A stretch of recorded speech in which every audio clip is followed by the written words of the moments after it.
नाविन्यपूर्ण संकल्पना, प्लास्टिकचा कमीत कमी वापर, रिसायकलिंग या त्रिसूत्रीच्या आधारे पर्यावरण संरक्षण ही उद्दिष्टे मुलांनी आत्मसात करण्यासाठी नुकतेच शालेय स्तरावरील विज्ञान प्रदर्शन धामणगाव एज्युकेशन सोसायटीद्वारा संचालित सेफला हायस्कूल धामणगाव रेल्वे येथे आयोजन करण्यात आले होते। पर्यावरण संरक्षण हा प्रमुख विषय केंद्रस्थानी ठेवत या शाळेतील इयत्ता 5 ते 7 मधील एकूण 1054 विद्यार्थ्यांपैकी 454 विद्यार्थी सहभागी झाले होते।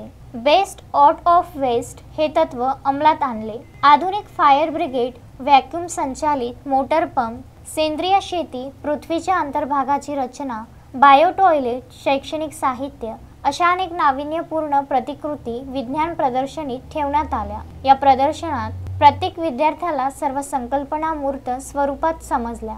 कार्यक्रमाच्या अध्यक्षस्थानी विद्यालयाचे मुख्याध्यापक गणेश चांडक उपस्थित होते। या कार्यक्रमाचे प्रमुख पाहुणे उपमुख्याध्यापक मनोज हांडे, पर्यवेक्षक गोपाल मुंदडा, ज्येष्ठ विज्ञान शिक्षक अनिल लाहोटी, राष्ट्रीय स्तरावर विज्ञान प्रदर्शनीमध्ये नावलौकिक मिळविलेला सेफला विद्यालयाचा विद्यार्थी शार्दूल मोहन राऊत उपस्थित होता। या विज्ञान प्रदर्शनीची धुरा विद्यालयाचे विज्ञान शिक्षक राम बावस्कर यांनी यशस्वीरित्या सांभाळली। या विद्यार्थ्यांच्या विज्ञान प्रतिकृतीचे परीक्षण विद्यालयाचे शिक्षक चेतन पिंपळे, मयूर धुवे, शुभम जुनघरे, राधिका ठकनाईक, विनायक कडू, श्रीकांत खरड, छाया पालीवाल, मधुरा जोशी यांनी केले।